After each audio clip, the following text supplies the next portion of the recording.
Voilà, donc si mes souvenirs sont bons, nous étions arrivés euh, dans les amortissements. On avait terminé cette première partie concernant les amortissements dégressifs avec euh, des acquisitions en début d'année, sans application du prorata temporis. Vous me confirmez que nous étions bien arrivés là. On avait fait donc l'exercice. Je vais partager mon écran.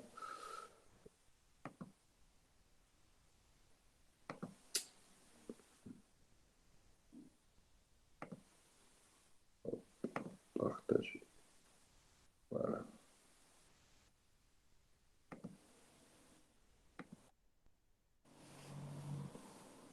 C'est ça, on avait terminé cet exercice-là. Alors, je ne sais pas non plus si, j'avoue que je me perds un petit peu dans les groupes.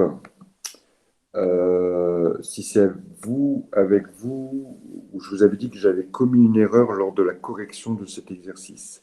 Je ne pense pas que ce soit vous, à vous que je l'ai dit, mais là, l'erreur a été corrigée. Je mettrai à jour les fichiers après, hein. Mais si vous vous souvenez bien, on était parti sur une durée d'amortissement de 6 ans et j'avais pris un coefficient à 2,25 dans la première correction. Je ne sais pas si c'est avec vous que vous avez fait cette correction, j'avoue que je ne me rappelle plus, mais je pense bien que c'est avec vous. Oui, c'est une erreur, évidemment. Alors, puisque la durée est de 6 ans, donc il faut prendre le coefficient à 1,75, puisque c'est une durée entre 5 et 6 ans. Et le coefficient à 2,25, je n'ai pas fait attention, c'est le coefficient pour une durée supérieure à 6 ans. Alors, ça ne va pas changer grand-chose dans la méthode, mais malgré tout, ça change dans les résultats. Donc là, le tableau, il est à jour. Les calculs ont été remis à jour ici sur le côté, et donc il viendra remplacer le précédent document que vous avez intégré dans vos cours. Voilà. Mais vous l'aviez modifié après. Je ne sais plus parce que quand j'ai préparé le cours suivant, j'ai dû voir que j'avais fait une erreur, donc je l'ai modifié. Donc peut-être que je vous ai mis le document déjà corrigé. Peut-être. Donc, je ne sais plus, mais dans tous les cas, il y aura le dernier document où il y a tous les exercices qui viendra remplacer tous les petits documents que j'ai mis au fur et à mesure de chaque exercice qu'on avait corrigé. Vous aurez à disposition le document récapitulatif avec la correction qui a été faite sur l'erreur que j'avais faite sur cet exercice-là. Peut-être que je l'avais déjà corrigé, je ne me souviens plus, mais dans tous les cas, il y aura le document global récapitulatif de tous les exercices et de 2 exercices supplémentaires que j'aimerais qu'on traite aujourd'hui, si toutefois on en a le temps. Donc, je vais passer à la correction du deuxième exercice concernant les amortissements dégressifs. D'accord. Donc ici, qu'est-ce qui se passe? On a une entreprise qui fait l'acquisition d'une machine-outil de 20 000 euros, d'accord, hors taxe. Cette machine a été mise en service le 19 mai de l'année N et sa durée d'utilisation est de 4 ans. Donc on va prendre les informations au fur et à mesure. Donc d'abord, l'entreprise a acquis un matériel 20 000 euros hors taxe. Pas de souci, on n'a pas de problématique avec le piège du TTC. Deuxième chose, il n'y a pas de frais annexes qui devraient être rajoutés dans la base amortissable du bien. Donc, on peut partir sur la somme de 20 000 euros. Par contre, vous voyez qu'il y a une date d'achat et une date de mise en service, qui sont 2 dates différentes. Alors ici, ce sont 2 dates qui font partie du même mois, ça ne pose pas de souci, mais malgré tout, sachez que si on devait avoir un mois de décalage entre l'achat et la mise en service, c'est la date d'achat qui compte. D'accord? Alors que dans l'amortissement linéaire, c'est la date de mise en service qui compte. Pour l'amortissement dégressif, la règle, c'est la date d'achat. Donc, nos points de vigilance ici, on va avoir donc l'application d'un prorata temporis puisque l'achat, puisque le bien a été mis en service et la surcoût été, puisque le bien a été acheté en cours de service, puisque c'est la date d'achat qui compte. D'accord. Et deuxième chose, le prorata du temporis se fait à compter de la date d'achat et se compte en nombre de mois, au premier jour du mois de la date d'achat. Ça veut dire quoi? Ça veut dire que vous vous souvenez qu'on avait fait des calculs quand on faisait du linéaire par rapport où on comptait le nombre de jours qu'il y avait eu entre la date de mise en service et la date de fin d'année. Ici, on ne va pas le compter en jours, mais on va le compter en mois entiers. En sachant que le mois d'acquisition, ici le mois de mai, il compte pour un mois entier. Donc on revient, on se reporte à la date du début de mois. Donc ici, il va falloir compter comme mois d'acquisition mai, juin, juillet, août, septembre, octobre, novembre, décembre, 8 mois d'acquisition.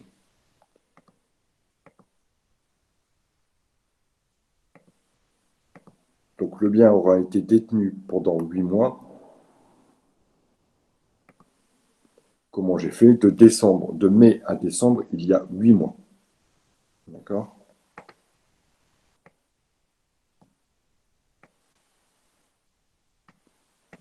Donc je peux reporter mes années ici, en sachant que quand on fait de l'amortissement linéaire, seule la première année prend un prorata temporis. Seul le calcul avec le nombre de mois se fait la première année. Les autres, ici, il n'y a pas de calcul par rapport au nombre de mois où on pourrait mettre 12 mois, 12 mois et 12 mois.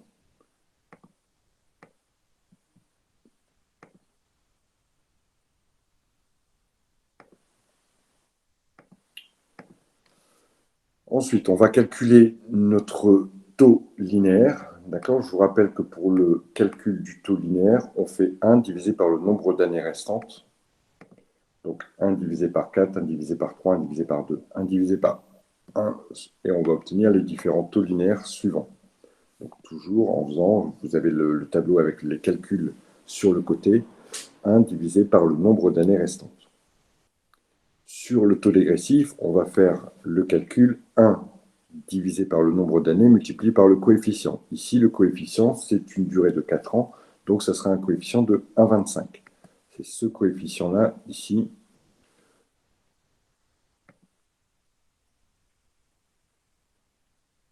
qui va être pris en compte. Donc pour mon calcul, je fais 1 divisé par 4, le nombre d'années, toujours le même calcul, hein, et multiplié par le coefficient 1,25, ce qui va me donner ici un taux dégressif qui est toujours le même, puisque le calcul est toujours le même, donc je vais avoir un taux dégressif ici de 31,25%.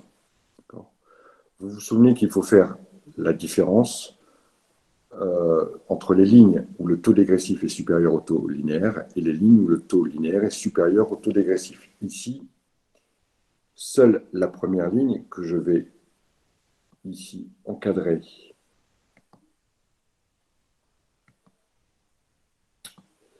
on va mettre une petite couleur, on va mettre du vert.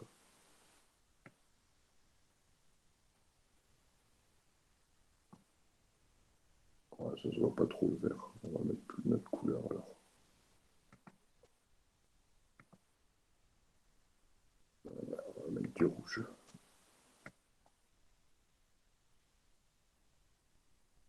Donc voilà, seule la première ligne, elle, doit être prise pour le taux dégressif.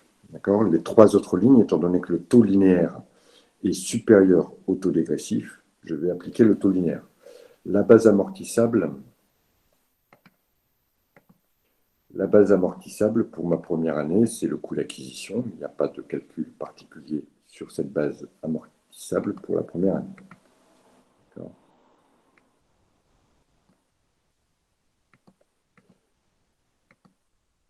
Alors, comment va se faire le calcul de l'annuité, annuité qu'on appelle aussi amortissement? Il va se faire en prenant la base amortissable multipliée par le taux choisi. Ici, c'est le taux dégressif puisque c'est le plus grand. Je vais revenir.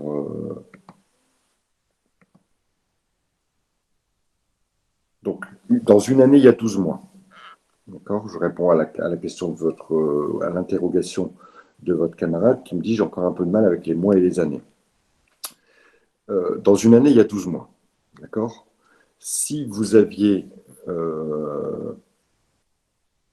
un coût qui ne vaut que pour la moitié de l'année, que pour 6 mois sur 12. Imaginons qu'il y a quelque chose qui va coûter 10 000 euros pour une année entière, mais vous voulez calculer que seulement sur 6 mois sur 12.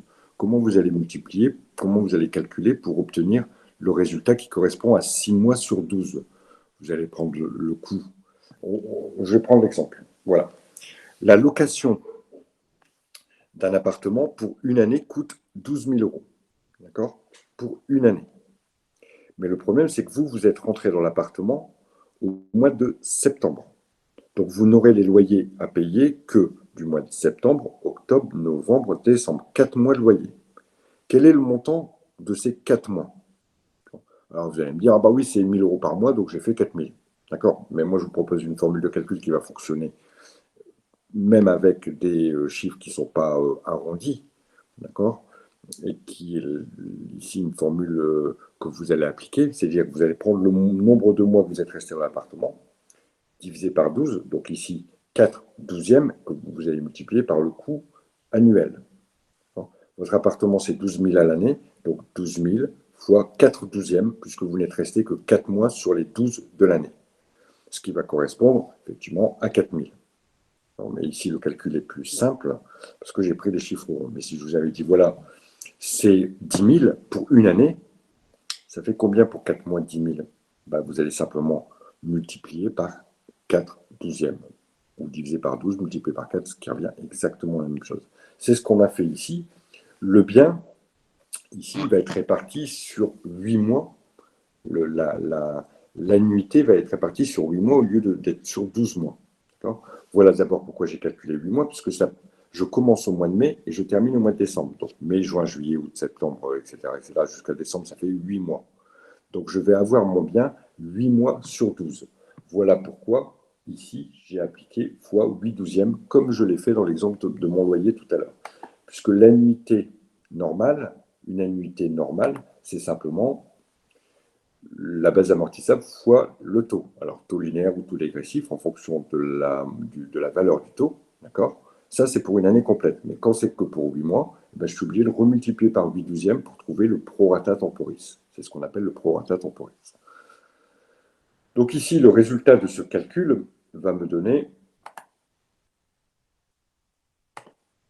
4166,67. D'accord? C'est simplement le résultat du calcul ici.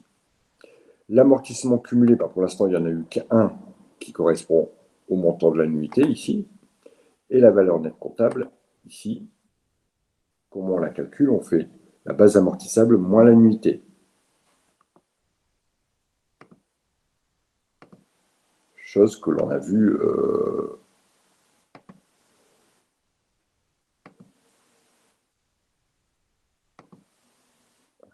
attention, dans le système dégressif, la base amortissable de l'année suivante, c'est la VNC, la valeur nette comptable de l'année précédente. Donc ici, ma base amortissable va correspondre à 15 863 euros. 15 833 euros, pardon. L'annuité. Ici, l'annuité, c'est la base amortissable fois le taux le plus haut entre le linéaire et le dégressif, et le taux le plus haut entre le linéaire et le dégressif, ici, c'est 33,33. Voilà pourquoi, ici, j'applique un taux de 33,33, ce qui va me donner une annuité de 5 277. L'amortissement cumulé, c'est le cumul précédent plus la nouvelle annuité, ce qui va correspondre à 9 444 euros.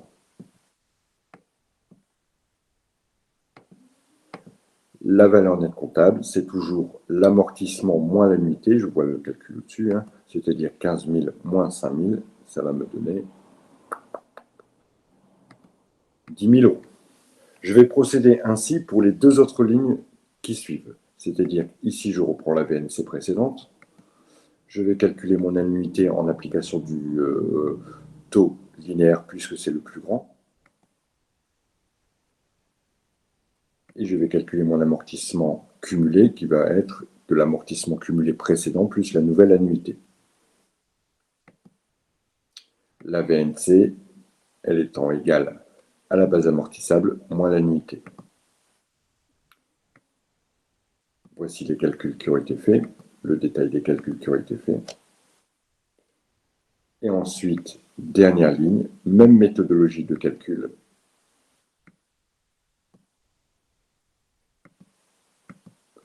Je reporte ma base amortissable qui est la VNC précédente, la valeur nette comptable précédente. Mon annuité, c'est ma base fois mon taux. Ici, mon taux est 100%, donc je vais solder mon immobilisation.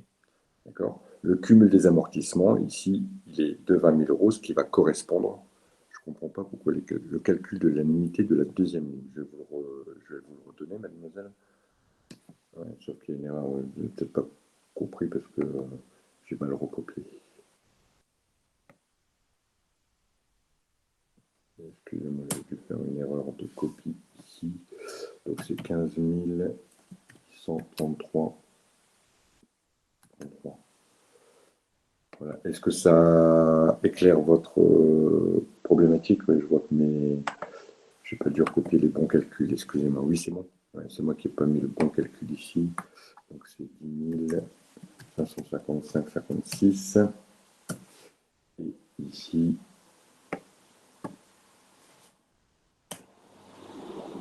attendez, hop, 5277,78. Voilà. Est-ce que ceux-là, ils sont bons? 16 000 moins 300, non, ceux-là, ils ne sont pas bons non plus. Je vais vous les réinscrire, je ne sais pas ce que j'ai foutu. Non. Le cumul des annuités, est-ce qu'il est bon? Le premier, il est bon. Le deuxième, il est plus bon. Je vais refaire mes calculs. Je vérifie simplement. Celui-là, c'est bon. Celui-là, c'est bon. Celui-là, c'est bon. Celui-là, c'est bon. Pas de souci. Je vais juste remettre le cumul des amortissements. Donc 4166,67 plus 5277,78. Ici, 9444,44 plus 5277,78 et le dernier 14 722 plus toujours la même 5277,78. Voilà. La BNC 20 000 moins 4166,67. Donc c'est toujours égal à ça.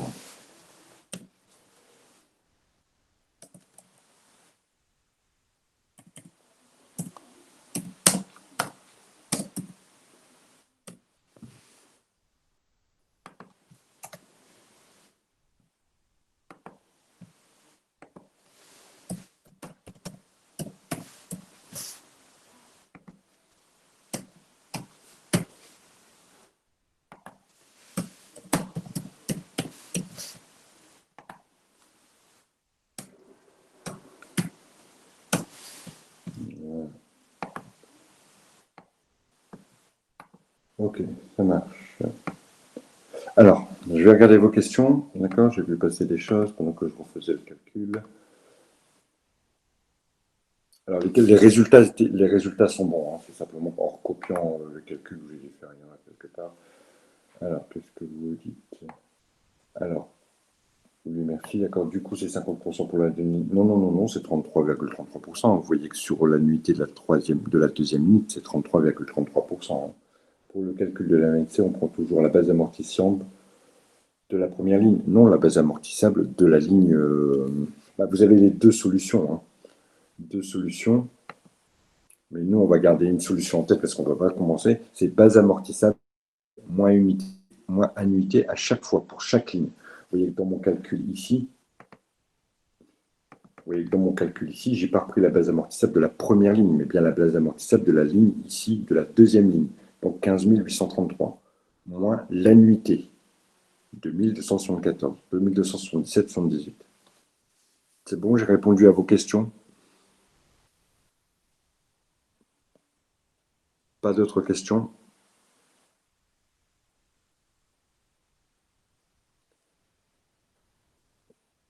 Très bien. Alors, est-ce qu'on a déjà corrigé cet exercice-là ou pas? Je sais que je l'ai corrigé avec un groupe en avance.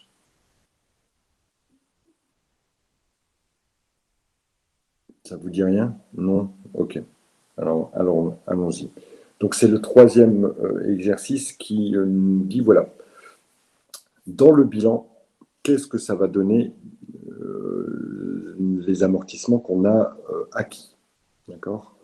Alors, le bilan, c'est quoi? Le bilan, on va le voir justement puisque c'est l'objet de notre prochain cours. Le bilan, c'est un état comptable qui est rédigé par l'entreprise et qui fait mention de tout ce qu'elle possède et tout ce qu'elle doit. Tout ce qu'elle possède va être mis à l'actif du bilan et tout ce qu'elle doit va être mis au passif du bilan. Nous, ce qui nous intéresse ici, c'est la partie de tout ce qu'elle possède. Et dans le gros matériel qu'elle va posséder, on va appeler ça donc des immobilisations. Et vous voyez qu'ici, les immobilisations sont dans la partie haute de l'actif. L'entreprise ici a 3 immobilisations, une de 24 000 euros, une de 55 000 euros et une de 45 000 euros. D'accord?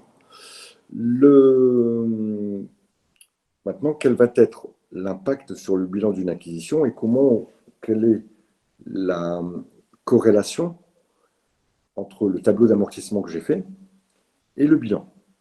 D'accord? Et ensuite, deuxième chose, quel est le rapport entre le tableau d'amortissement que j'ai fait et le compte de résultat? Le compte de résultat, il va établir la rentabilité de l'entreprise. Tout ce qu'elle a acheté, moins tout ce qu'elle a payé. Ce qui reste, c'est du bénéfice. D'accord? Ce qu'elle a acheté, on les appelle des charges. Ce qu'elle a vendu, on l'appelle des produits. Donc tout ce que j'ai vendu, moins tout ce que j'ai acheté, c'est le solde, hein, c'est le bénéfice que l'entreprise a. Si l'entreprise a vendu pour 100 000 et qu'elle a acheté pour 50 000, finalement, elle aurait gagné 50 000 euros. C'est ce que signifie, c'est la philosophie et la finalité du compte de résultat. Le bilan, lui, il montre simplement le patrimoine de l'entreprise. Alors, dans ce bilan, on voit apparaître le matériel, les immobilisations que l'entreprise a achetées. On le voit apparaître en 3 colonnes. Une première colonne brute, ça vous parle, c'est le coût d'acquisition du bien. Une deuxième colonne amortissement, qui va correspondre à l'amortissement cumulé déjà pratiqué, et une deuxième colonne nette, qui va correspondre à la valeur nette comptable. Alors ici, ça donne quoi? Si on regarde, si j'ai refait le tableau d'amortissement du bien qui a été acquis, ici, le 1er mars, qui a été amorti sur 5 ans de façon linéaire, donc avec la première méthode que l'on avait vue. Donc ça veut dire quoi? Ça veut dire que dans mon tableau qui est ici, le 1er mars, ça m'a donné 300 jours pour la première année. Donc mars, avril, mai, juin, ça fait 10 mois à 30 jours, ça fait 300 jours. En 2011, pour 24 000 euros, j'ai calculé ici mon amortissement. Et ici encore mon amortissement.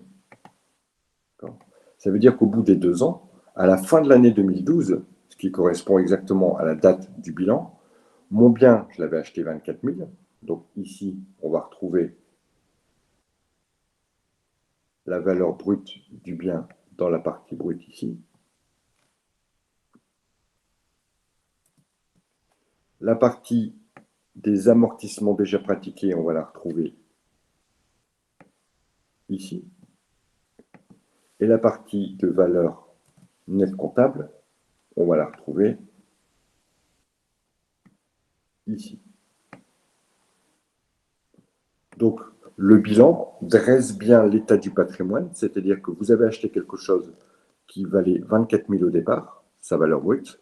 Vous l'avez déjà amorti et donc utilisé pendant 2 ans pour un montant de 8 800 euros. Aujourd'hui, dans vos comptes, sa valeur nette, sa valeur à l'Argus, sa valeur résiduelle, sa VNC est égale à 15 200 euros. Et ça, on le retrouve à partir du tableau que l'on a édité, du tableau d'amortissement du bien qui a été acquis. Par contre, chaque année, la charge, elle est pour la première année de 4 000 et pour les années suivantes de 4 008. Et la charge, c'est-à-dire ce que ça m'a coûté par an, ça, on va le retrouver au compte de résultat.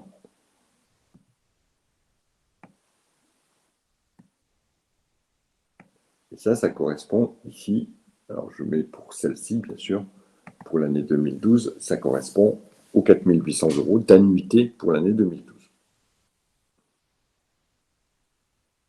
Alors vous verrez que ça va un petit peu plus s'éclaircir quand on verra ce qu'est le bilan, ce qui va être notre prochaine séance, et encore plus s'éclaircir quand on verra ce qu'est le compte de résultat qui sera la séance suivante, enfin, les séances suivantes. Alors là, je vous propose, pour vous confronter vraiment à la réalité des exercices qui peuvent vous être proposés, très honnêtement, aujourd'hui, enfin, d'après l'expérience que j'ai des différents BTS au cours des dernières années, bien souvent, c'est la méthode linéaire qui est reprise, parce que la méthode dégressive est un peu plus compliquée, qu'elle demande beaucoup plus de notions et beaucoup plus de temps aussi. Alors, je vous propose de vous exercer sur l'anal qui a été demandé, on va regarder ensemble, l'anal qui a été proposé en 2008, et ensuite, si nous avons le temps, de regarder celle qui a été proposée en 2014.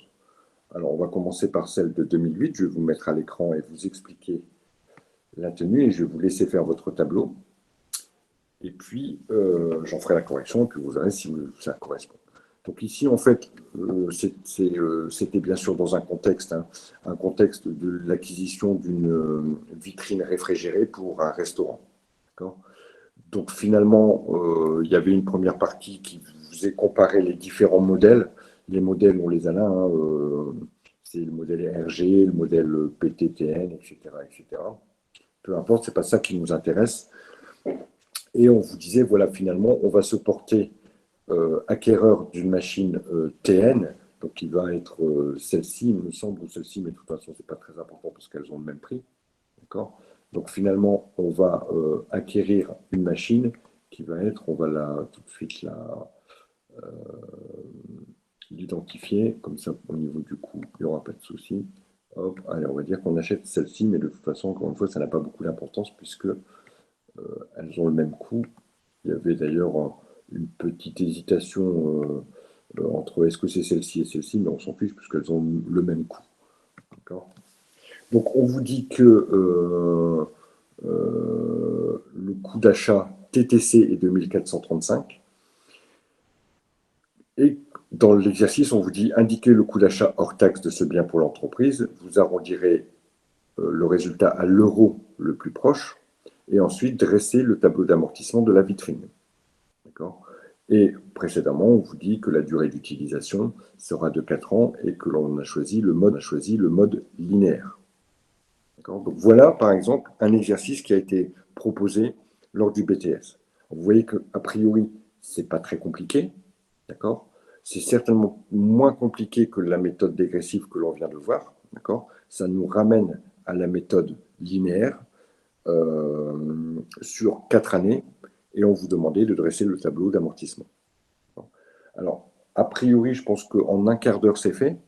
D'accord. C'est le temps que en 14 minutes exactement. Donc, à 19 heures, je ferai la correction de ce cas. Si par contre vous avez terminé avant, on la fera avant. Comme ça, peut-être qu'on pourra faire l'anal 2014 qui est à peu près similaire, en tout cas dans la difficulté.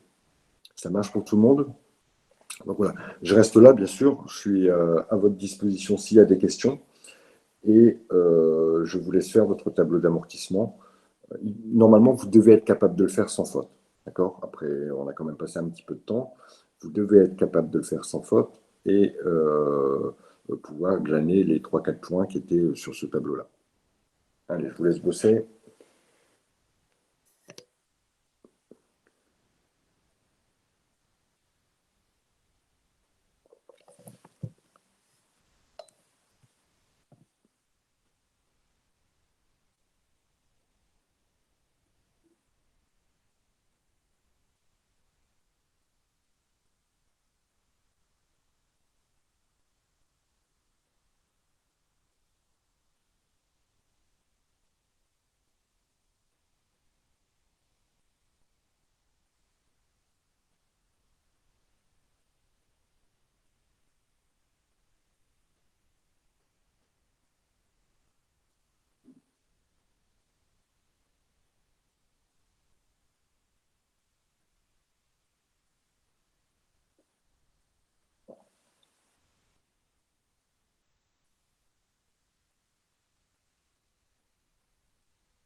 Bien. Est-ce que vous avez terminé?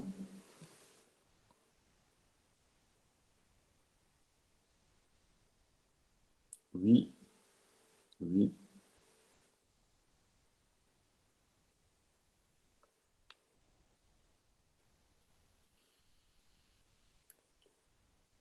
Ok. Donc je fais la. S'il y a quelqu'un n'a plutôt posé la question à l'inverse, est-ce que quelqu'un n'a pas terminé et souhaite 1 ou 2 minutes supplémentaires?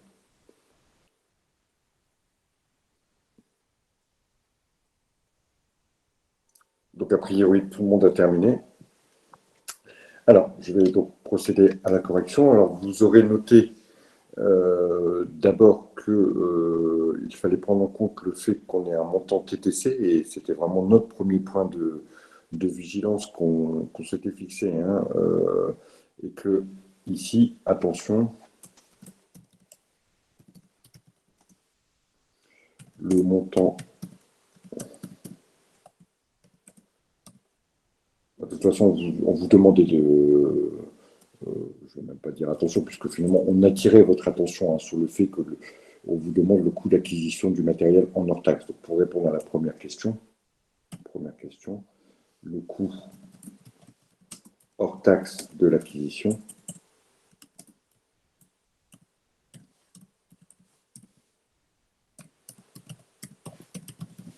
ici, le coût hors taxe de l'acquisition, comment fait-on? Je vous rappelle que hors taxe, il faut faire le TTC divisé par 1 plus le taux de TVA.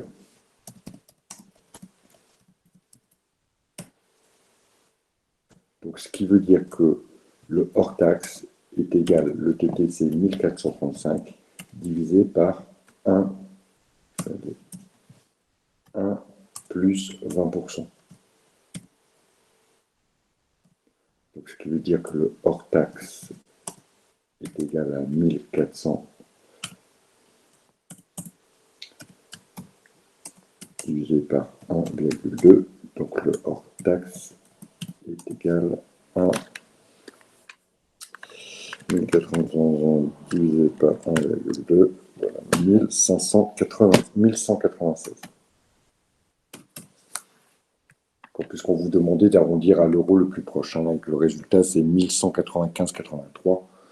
Donc on arrive à 1196. Alors je vais simplement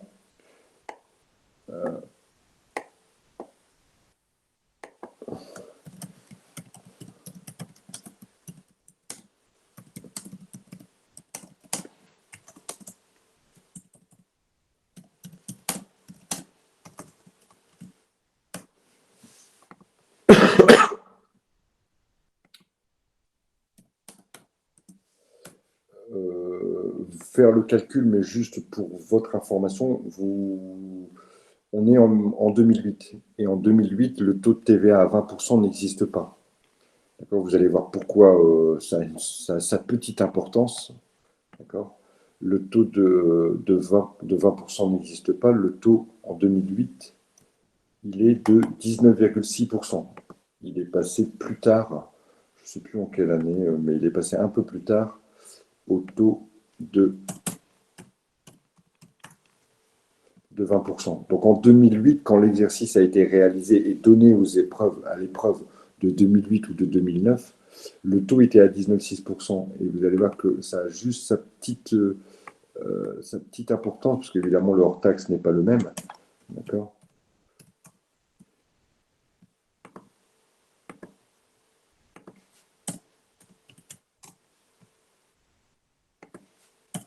Et le hors-taxe sont tombés pile poil sur 1200 euros. Je vous avais dit, hein, en général, alors c'est pas du 100%, hein, mais en général, quand il y a des calculs à faire, on va essayer de tomber sur des montants plutôt justes, pour éviter les problématiques d'arrondi, etc. Alors nous, on va le travailler avec 1196, parce que je suppose que vous l'avez fait avec 1196, mais en 2008, les élèves ont dû travailler avec un taux de 19,6%, ce qui les amenait à un montant hors taxe de 1200 euros, ce qui était un petit peu plus facile pour les calculs. Malgré tout, nous, on va faire la résolution avec le taux à... Pardon.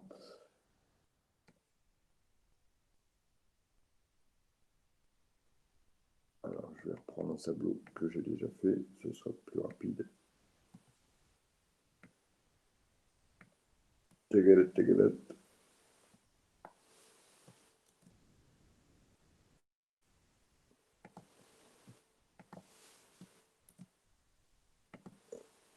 Voilà.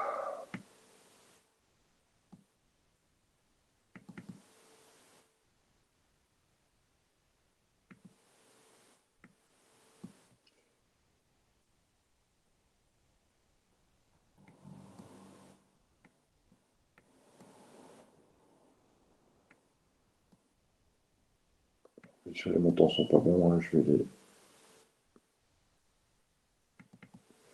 rectifier. Hop, je mets simplement ici mon tableau en place. Voilà.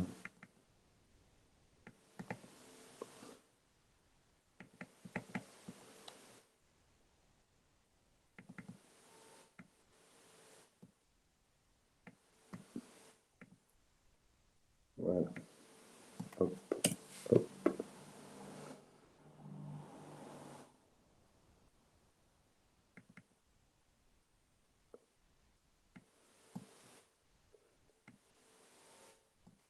Et voilà, on peut y aller. Donc, on part d'une base amortissable pour l'année N, d'accord? Une base amortissable de 1196, c'est bien ça, oui, 1196. Donc 1196. On a un prorata temporis à faire la première année, d'accord? Donc la base amortissable 1196, on n'aura pas de souci.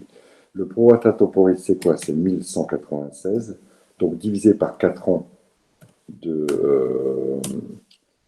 durée d'amortissement, multiplié par le nombre de jours de détention sur 360. Ici, je crois qu'on l'avait acquis le 1er octobre, donc on aura 10, 11, 12, octobre, novembre, décembre.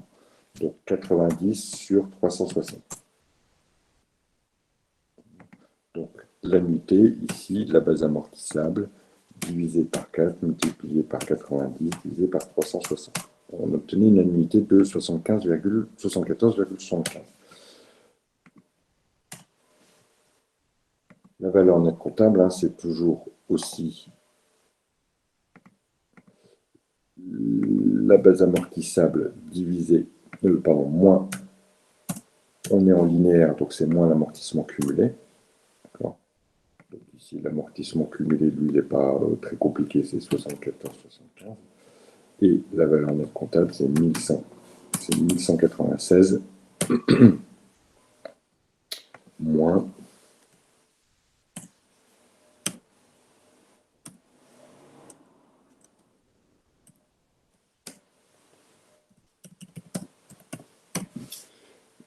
l'amortissement cumulé.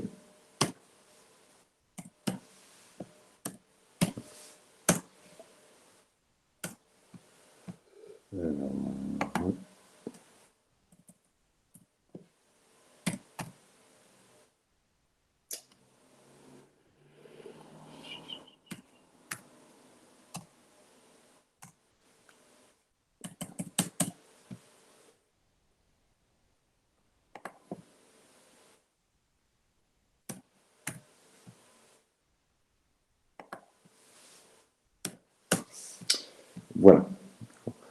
La base amortissable, elle va être identique sur mes 5 lignes. D'accord. L'annuité, la deuxième année, ça sera une annuité complète, donc je ne divise pas par mon prorata temporis de 229. Donc ici, comment j'ai fait? J'ai fait 1196, tout simplement divisé par 4, et ça sera la même chose pour les 4 années suivantes.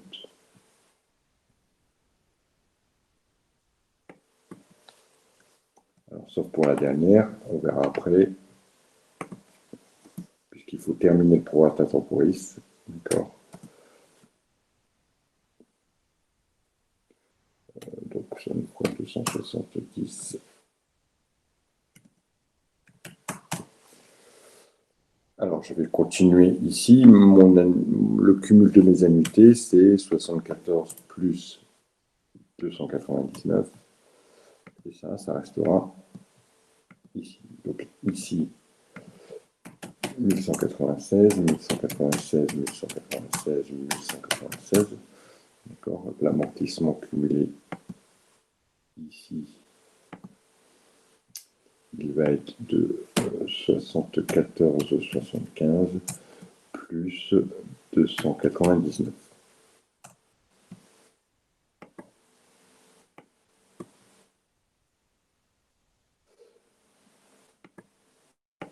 Mes annuités sur les 2 autres années qui sont complètes vont être identiques. Mon amortissement cumulé, lui, va se cumuler au fur et à mesure, hein, d'accord. Et ensuite, la dernière année, l'annuité de la dernière année. Donc en fait, pour faire 4 ans, donc j'ai 3 années pleines ici, et 90 jours là. Donc il va me manquer concrètement 360 moins 90 jours. Il va me manquer 270 jours. Voilà pourquoi j'ai calculé ici sur 270 soit 360. Enfin, multiplié par 270 divisé par 360. Pourquoi j'ai appliqué aussi le prorata temporis ici. Divisé par 4 multiplié par 270 divisé par 360. Et on a ce montant-là en dernière annuité. Normalement, celle-ci et celle-ci, la première et la dernière, doivent représenter l'annuité d'une année. Mon petit contrôle, c'est qu'à la fin, obligatoirement, je dois avoir 0. Chose que j'ai eue ici. Je viens de vous indiquer les calculs ici.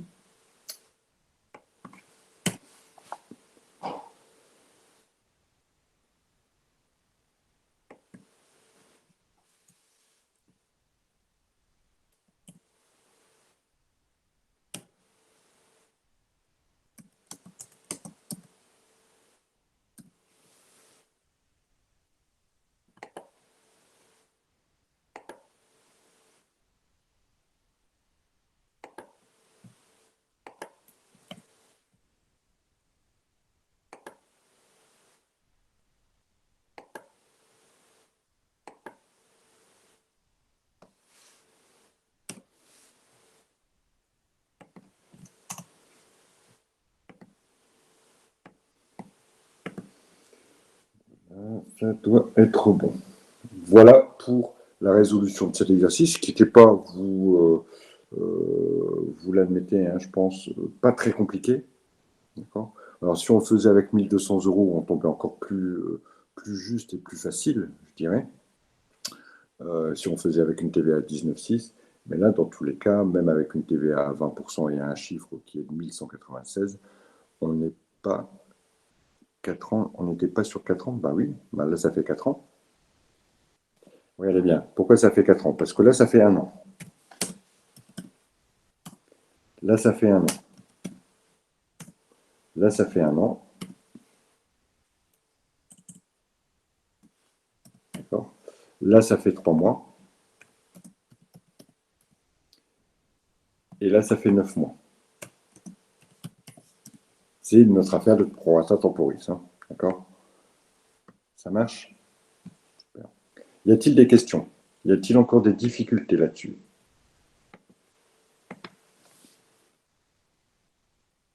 Non. Bon. Alors, je vous mettrai le corrigé de l'annale 2014. Si vous voulez vous entraîner, ben, ça vous permettra d'avoir le corrigé à côté. D'accord. Et puis de voir à peu près, ici, on était pareil. Hein. On était sur l'acquisition d'un bien de 80 000 euros, je crois, oui. En fait, c'est la réfection d'un restaurant.